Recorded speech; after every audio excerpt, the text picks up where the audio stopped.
Nabi dibelah dadanya. Kenapa dibelah dadanya? Kemudian jantungnya diambil, kemudian dimasukkan ke dalam bejana, kemudian diambillah air Sam-Sam, kemudian dimasukkan. Ada ulama mengatakan dibersihkan kalau dalam fikih, tapi dalam hikmah itu tidak. Dalam tasawuf itu berbeda. Ulama tasawuf mengatakan hatinya Rasulullah tidak kotor, makanya tidak dibersihkan. Hatinya Rasulullah itu sudah bersih sejak dia lahir. Nabi tidak punya dosa, tapi kenapa dia dibersihkan dengan air Sam-Sam? Ulama tasawuf mengatakan tidak dibersihkan, tapi Bismillahirrahmanirrahim. Maulaya salli wa sallim daiman abada ala habibika khairil halqi kullihim. Huwal habibul ladzi turja syafa'atuhu likulli khawlin minal ahwalil muqtahimi. Ya Rabbi bil Mustafa balligh maqasidana waghfir lana ma madaya wasi'al karami.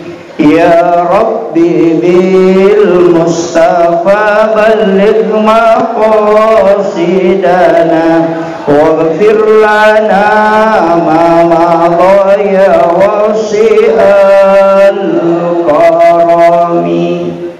Ila khadratin Nabil Mustafa sallallahu alaihi sayyidina Muhammadin wa ila jami'il anbiya'i wal mursalin wa syuhada'i was salihin wal malaikatil muqarrabin wa kulluhum muassisina jami'ina hadathil ulama wa khususan ila khadratus sayyidi Hashim Musa wa khabaswa ila ismusa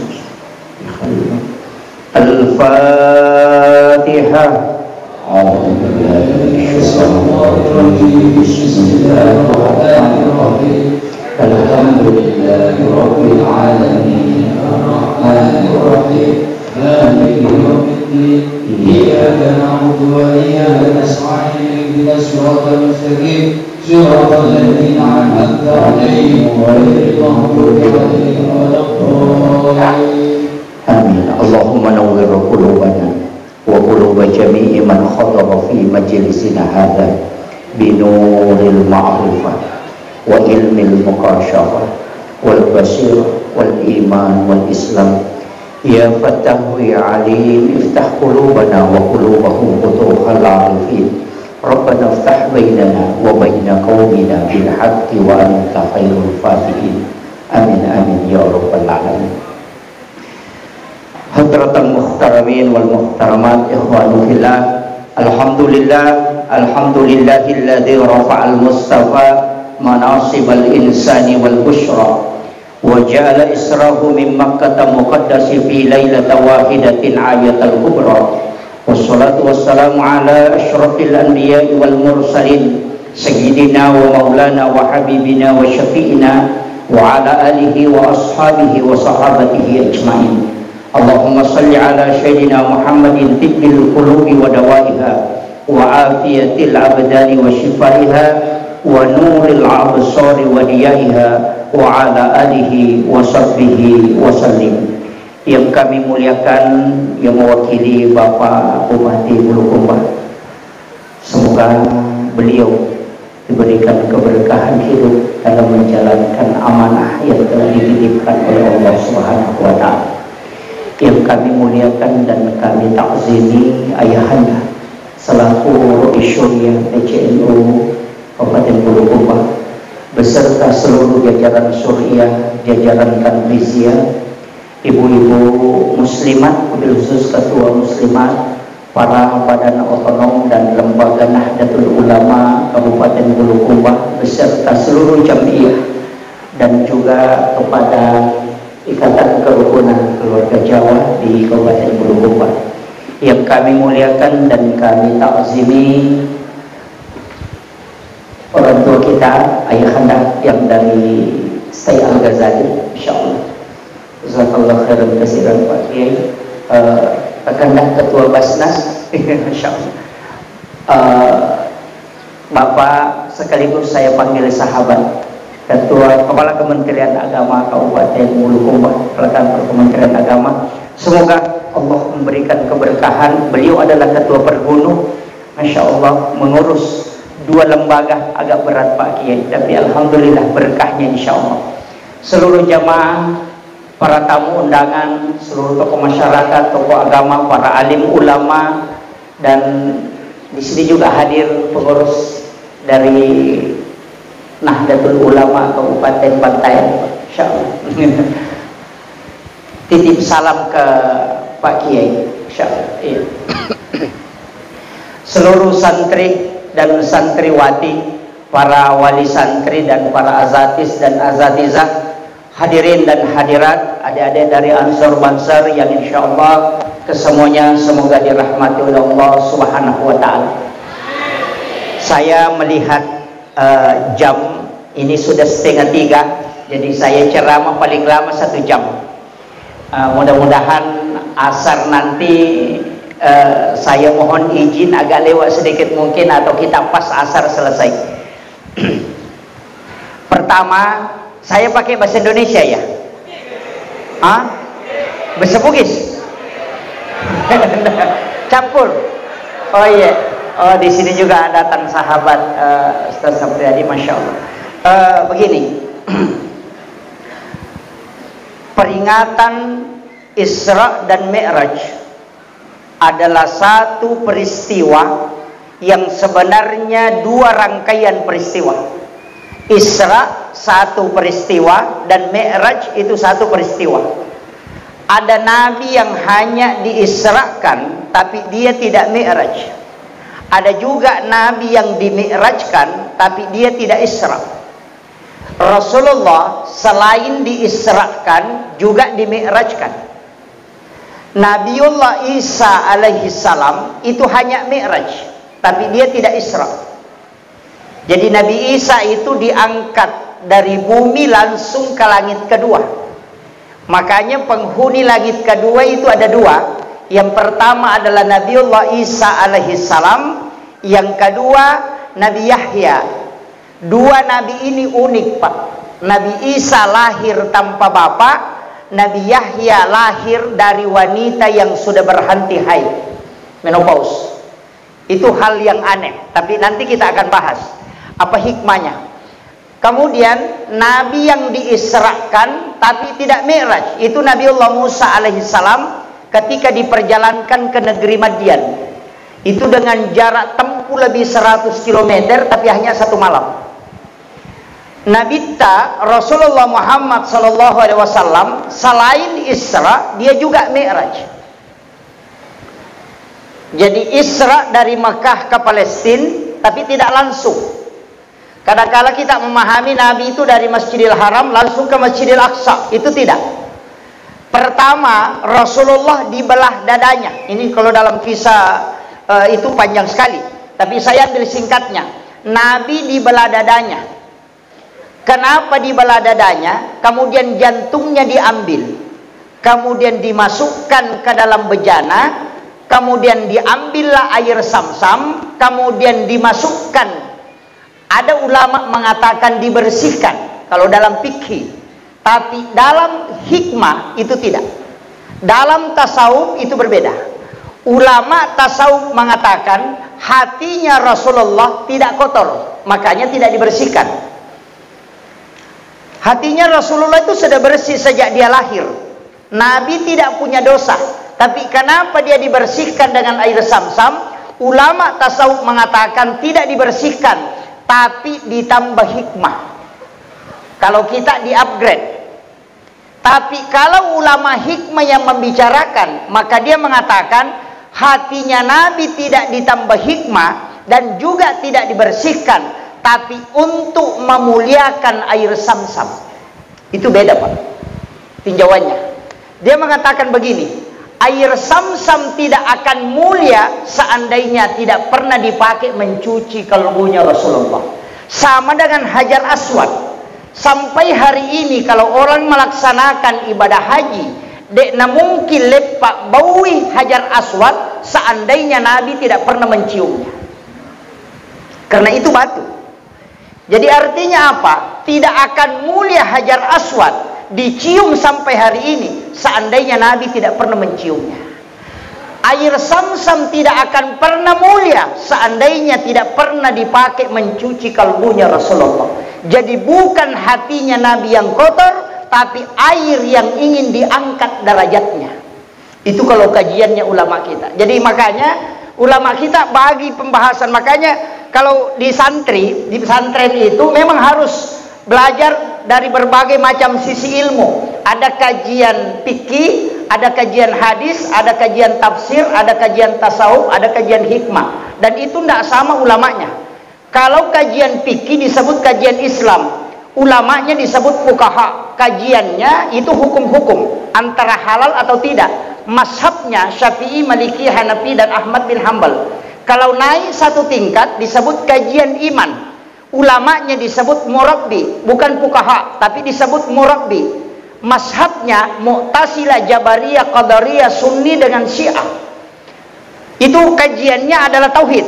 Kemudian diangkat satu grade lagi namanya kajian ihsan. Ulamanya disebut mursyid, mazhabnya disebut tarekat. Jadi tarekat ada khalwatiyah, ada samam, ada yusufiyah, ada saktari, ada ahlaki. Jadi nanti ulamanya ini beda-beda. Ulama fikih itu beda kajiannya dengan ulama tasawuf. Nanti yang membuat rancu Indonesia ini Pak, dai-dai yang mencampur tiga ini. Ya napa si garu-garu ya talwewe malah saulu jamaah. Nah ustaz sama dari itu pusing. Makanya saya sering kadang kalau dengarkan ceramah itu kadang stres. Kita yang dari pondok ini justru dirubah pemahaman. Saya kasih contoh, kenapa ada yang mempatwakan sungkeman dengan orang tua itu musyrik, hormat kepada bendera merah putih itu musyrik, karena kajian adab dikasih turun ke kajian tauhid. Itu bahaya. Kan begini, sungkeman ke orang tua itu akhlak anak kepada ibu bapaknya.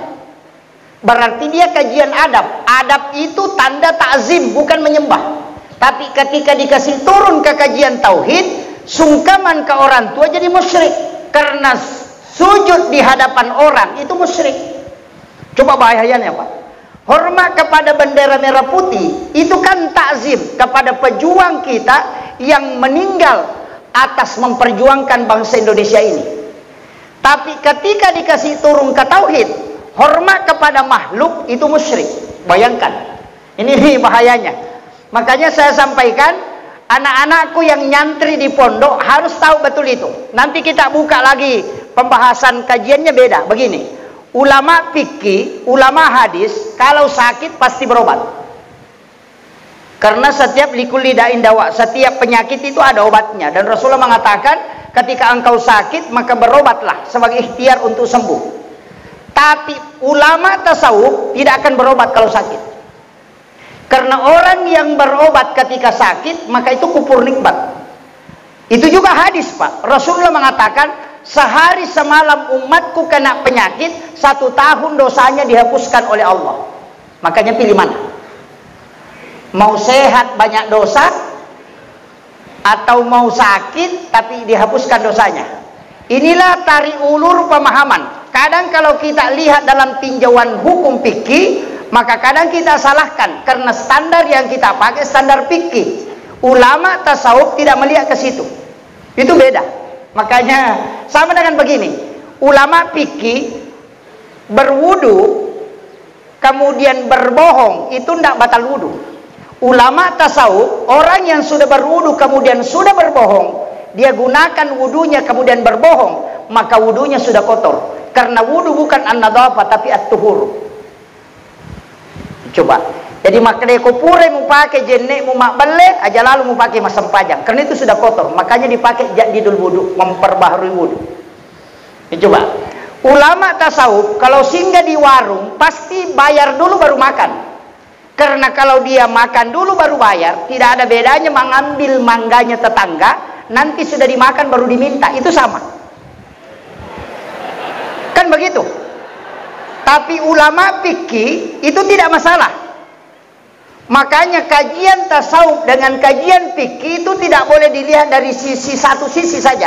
Harus ditarik di mana orang mengambil kaidah. Ini penting. Makanya kalau kita mau kotak-kotakan, ini yang banyak menyalahkan orang. Ulama fikih menyalahkan ulama tasawuf, mengatakan ini sudah sesat, padahal ilmunya tidak sampai. Ya, ini yang banyak. Nah, makanya mudah-mudahan di Bulukumba ini terhindar. Di NU itu begitu, Pak. Makanya kita punya ulama tasawuf, ada yang mengharamkan. Nah, itu karena tidak paham. Itu. Ah, kemudian saya kembali. Jadi Rasulullah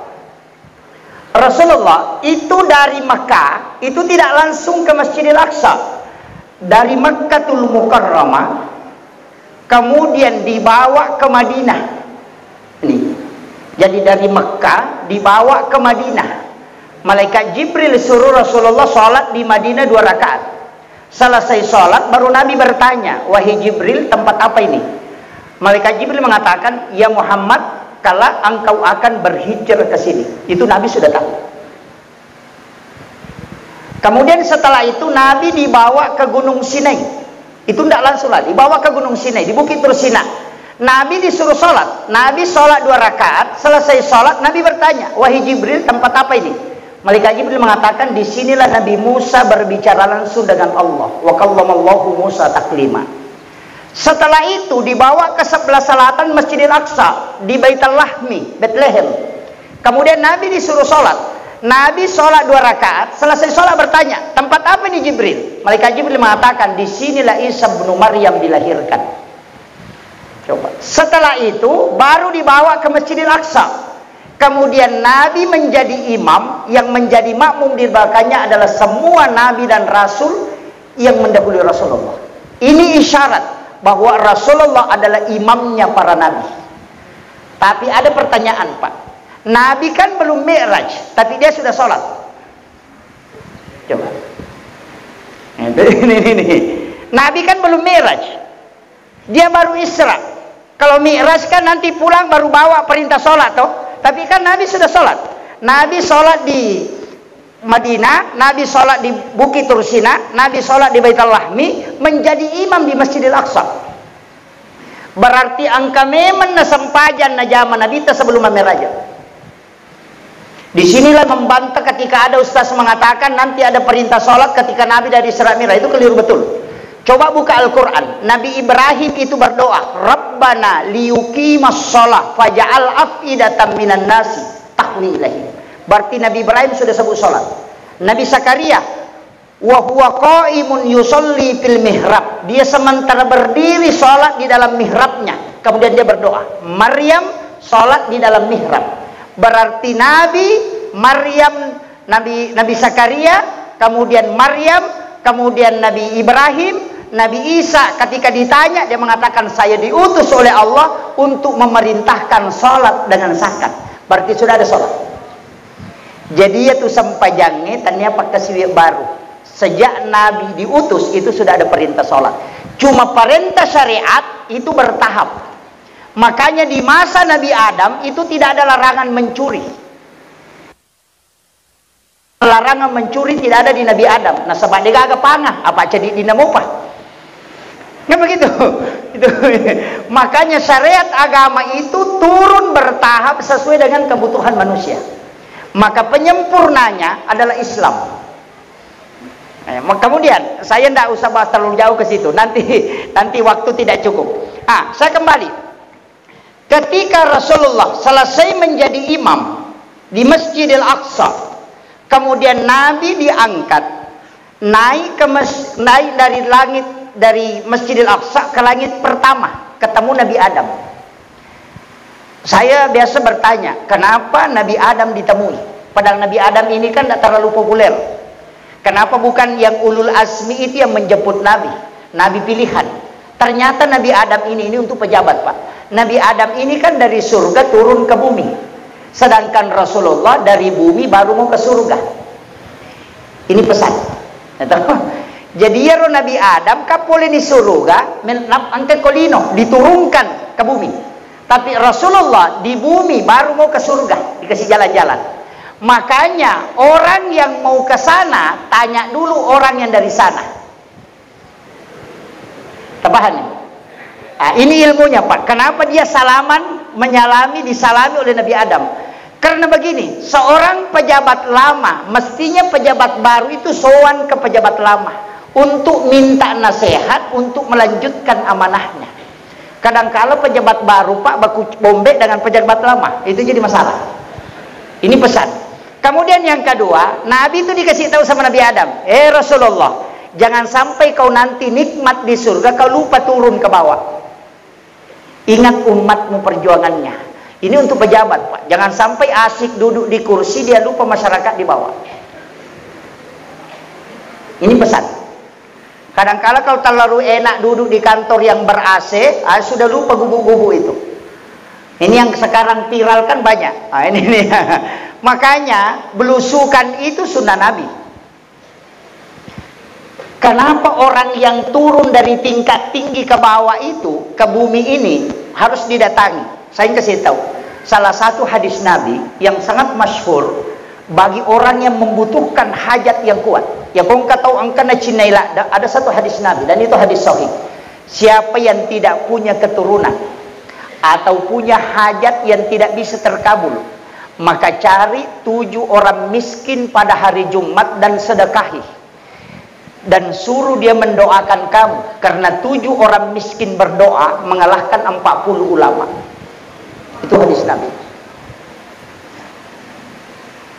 Ini yang jarang kita lakukan. Rasulullah mengatakan ketika kau tidak punya keturunan, jadi kau tahu pura mak bayi ne pura malakai na degaga anak-anak, cari 7 orang miskin, kau sedekahi di hari Jumat, kemudian minta dia yang mendoakan kamu, karena 7 orang itu mengalahkan 40 ulama ketika berdoa. Ini yang kalau nanti saya akan masuk ke caleg.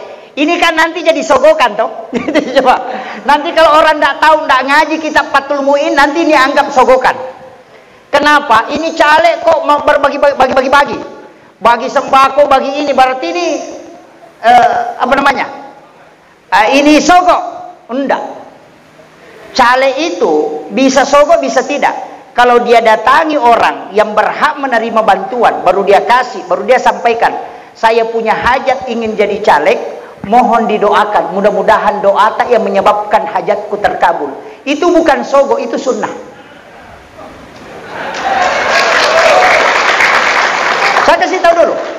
Kita akan ngaji dulu dasarnya. Kalau mengatakan wah itu kan jadi masalah Ustaz. Tidak, begini. Kenapa kita lari ke sholat dulu? Kenapa Imamun Nawawi Ad-Dimashqi dalam kitab Hadis Arba'in, Imamun Nawawi itu hadis pertama yang diambil adalah hadis tentang niat. Saya ingin kasih tahu, kalau orang sholat di sini 2 rakaat, di sini sholat 2 rakaat, di sini sholat 2 rakaat, di sini sholat 2 rakaat, sholatnya sama-sama 2 rakaat, gerakannya sama dan bacaannya sama, tapi sholatnya bisa beda hanya karena niat. Ini sholat taubat, ini sholat sunat tahiyatul masjid, ini sholat sunnah wudu, ini sholat sunnah hajat. Yang membedakan cuma niatnya. Semua aktivitas itu lari ke situ. Ini yang orang tidak biasa baca Pak. Kenapa dia sholat sunnah hajat? Padahal gerakannya sama. Mungkin di sini sholat taubat, gerakannya juga sama. Sama-sama juga 2 rakaat. Tapi karena niatnya sholat hajat di sini, niatnya sholat taubat di sini, sholatnya beda. Sama dengan tadi caleg, ketika dia datang kasih foto ke orang, baru kasih tahu ingat tanggal sekian, coblos nomor ini foto saya, itu baru sogok. Tapi ketika dia datang ke ulama, dia datang ke masyarakat biasa, minta didoakan, itu bukan sogok, itu sunnah Pak. Suruhlah orang-orang yang mendoakan, karena mungkin di antara mereka itu yang doanya mustajabah. Dan Rasulullah mengatakan, ketika umatku berkumpul 40 jamaah, salah satunya pasti ada waliullah. Kenapa Imamul Ghazali, Imam Syafi'i mengatakan sholat Jumat nanti sah kalau jumlah jamaah Jumatnya 40? Karena itu dia pakai hadis ini sebagai pedoman. Yang kedua, Rasulullah minta, kalau sholat jenazah usahakan jumlah jamaah 40, karena pasti ada yang diterima doanya sehingga jenazahnya bisa selamat. Itu caranya Nabi menyelamatkan kita. Ini nih, makanya ulama kita kan dari dulu begitu, makanya bilang, ini orang berdosa. Anda, pokoknya kumpulkan 40 orang, doakan, ada yang diterima doanya. Tapi kalau preman yang meninggal, tukang begal yang meninggal, tidak usah roh surya yang mensolati, jangan. Nanti malaikat keberatan, Pak. Kasihlah ketua MWC yang sholat ini, itu juga jadi masalah ini. Nanti malaikatnya. Kan ada kasusnya itu, Pak. Ketika Rasulullah diminta mensolati jenazah ahli fitnah. Itu kan hadis tentang ifki itu. Makanya Nabi kan diminta dan Nabi mau solati. Tapi Allah kan melarang. Kenapa Nabi dilarang mensolati? Kau mintakan ampun atau kau tidak mintakan ampun, tetap Allah tidak akan ampuni. Makanya Nabi dilarang. Karena nanti malaikat pusing, Pak. Kalau Nabi yang berdoa, malaikat pusing. Kan begitu. Mau tidak diterima, Nabi yang minta. Sama dengan Fir'aun. Ketika tenggelam di laut itu kan dia mau taubat. Tapi malaikat Jibril yang sumpet mulutnya sehingga dia tidak bisa bertobat. Karena malaikat Jibril jengkel. Masa di dunia kau mengaku Tuhan baru sombong, tapi kau mau mati baru mau taubat? Padahal dia tutup itu. Kan Nabi, kan dia sudah tahu itu. Jadi makanya ulama kita dari dulu begitu. Jangan langsung vonis orang, ini masuk neraka, ini masuk neraka, enggak. Bahkan saya dapatkan satu hadis sahih dari Ibnu Mas'ud mengatakan, siapa yang meninggalkan 3 atau 2 anak perempuan ahli ibadah, ibu bapaknya tidak disentuh api neraka. Itu hadis. Makanya yang punya anak laki-laki ya sabar. Belum bisa kasih syafaat. Kembali, Rasulullah naik langit pertama, kemudian naik ke langit kedua, itu ketemu dengan Nabi Isa, kemudian Nabi Yahya. 2 nabi ini, Pak, memang profesinya beda. Sama-sama pendakwah, tapi tempat berdakwahnya beda. Kalau Nabi Isa masuk ke tempat-tempat maksiat, di kafe-kafe, di tempat WTS, di tempat orang minum. Ya toh si Nabi Yahya masuk sama orang baik. Nanti orang-orang baik. Ketika 2 mazhab ini ditanya, dia bisa ditanya sama Nabi Yahya, maka toh si ko lo sigaru tau majai. Na parinum yo koro WTS mituli musibah koro, maka Nabi Isa, saya kan nabi. Sama dengan dokter. Dokter itu mestinya sama orang sakit karena untuk mengobati supaya jadi sehat. Saya kan nabi memperbaiki orang buruk. Masa saya selalu sama orang baik? Kan makanya Nabi Isa kumpul dengan orang-orang jelek. Makanya kalau ada ustaz bolak-balik masuk ke kafe, ndak usah Pak, itu mazhabnya Nabi Isa itu. Itu. Jangan langsung disalahkan dulu lah. Ini. Iya, tapi yang harus kuat mentalnya ini. Makanya kayak Gus Miftah, itu kan tugasnya dia. Lari ke situ. Tapi Nabi Yahya kan ditanya sama Nabi Isa, "Kenapa kau selalu sama orang baik?" Hukum masigi itu 5 carama ko. Tahu kanjak itu 5 carama. Tahu matepat mi mudakwai. Aga nasa Nabi Yahya. Saya takut kalau terpengaruh. Itulah mazhab saya, Pak. Makanya saya ceramah di depan orang-orang baik saja. Itu. Makanya jamaah tabligh yang berdakwah di pelosok-pelosok, berdakwah di peminum itu tidak usah disalahkan, Pak. Mereka itu silahkan. Islam begitu. Saya ketika ditanya ada ustaz ini begini, ada ustaz, saya bilang tidak usah kau tegur. Ustaz itu masing-masing ada ranahnya. Ustaz Dasat Latif mungkin untuk ke politik, supaya orang-orang politik diceramai. Karena tidak semua orang bisa ceramah begitu, Pak. Mengatakan Ustaz Nur Maulana, ya Ustaz Nur Maulana itu artis. Lari ke artis. Kenapa? Artis itu kompleksitas masalahnya besar, tapi dia mau belajar agama santai. Makanya kasih Ustaz Nur Maulana, sambil tertawa dia bisa paham agama. Itu Allah sudah tempatkan itu, Pak. Kalau mau kajian masuk ke Ustaz Hadi Hidayat, ada Ustaz Gus Baha. Kemudian begitu, Pak, masing-masing ada. Kalau mau kajian tasawuf ada guru Profesor Dr. Nasaruddin Umar. Masing-masing silahkan pilihlah. Jangan saling menyalahkan. Kadang kalau kita ada Ustaz begini, tidak usah, diam. Allah sudah tempatkan itu. Nah, ini yang harus kita terima. Makanya NU itu merangkul semua. Karena itu yang dia pahami. Masing-masing ini punya tempat. Iya. Kemudian naik ke langit ketiga, kita percepat. Ini sudah hampir jam 3. Itu jam di belakang kayak mati itu jam di belakang. Oh iya, mati betul itu. Ini baru 1:30 itu. Kemudian naik ke langit ketiga, keempat, kelima, keenam. Makanya saya bilang begini, Iyaro Nabita itu sudah profesor di 9 cabang. Profesor tanaman, profesor bendaharawan ahli karena ketemu dengan Nabi Yusuf. Nabi Yusuf itu kan bendahara negara. Kemudian ketemu dengan Nabi Harun, ahli diplomatik. Ketemu Nabi Musa yang ceplos-ceplos. Kemudian ketemu Nabi Ibrahim, ahli logika. Jadi makanya Rasulullah itu ahli filsafat, ahli kesehatan. Nabi Isa kan kesehatan. Itu Nabi Isa bisa menghidupkan orang mati. Dokter kita Pak biasa mematikan orang hidup. Tapi tidak ada jadi belum kumbat, tidak ada. Nah, begitu. Rasulullah wattun nasirun untuk Nabi Musa itu menangis. Nabi Musa itu menangis. Satu-satunya nabi yang ditemui Rasulullah menangis itu cuma Nabi Musa. Magi natari Nabi Musa. Nanti kan kisah di Nabi Musa ini banyak. Nabi Musa itu menangis karena dia melihat satu-satunya nabi yang mengalahkan umatnya masuk surga hanya Rasulullah. Jadi makanya Nabi Musa, saya melihat umatnya Muhammad yang masuk surga, saya melihat ke belakang itu sampai tidak melihat ujungnya. Sedangkan umatku masih kelihatan ujungnya. Ini umatnya Rasulullah. Kemudian naik ke langit ke-7, ketemu Nabi Ibrahim. Di langit ke-7, Nabi tersenyum dan Nabi sangat gembira karena ternyata wajahnya Nabi Ibrahim itu mirip dengan wajah Rasulullah. Setelah itu Nabi naik ke Sidratil Muntaha. Dari situlah dia melihat Allah. Tapi jangan pahami, ajak lalu tak pahami, maka dapuang Allah Ta'ala ada di Sidratil Muntaha. Ini kan yang sekarang mengatakan Allah itu di langit. Kalau seperdua malam turun ke bumi. Jadi kalau dia turun ke bumi dari langit kosong. Gitu. Jadi kalau kita logikakan, makanya di NU itu Ahlus Sunnah wal Jamaah Nahdiyah itu pakai bahwa Allah itu tidak bertempat. Karena kapan bertempat berarti dia terbatas. Kalau dia terbatas berarti dia makhluk.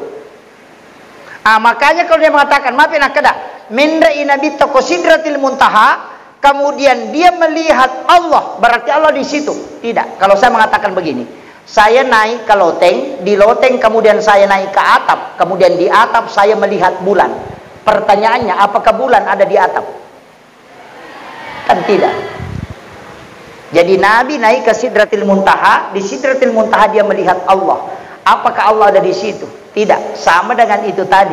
Saya naik ke atap, kemudian di atap saya melihat bulan. Apakah bulan ada di atap? Tidak. Itu caranya ulama kita memberikan pemahaman bahwa Allah itu tidak bertempat.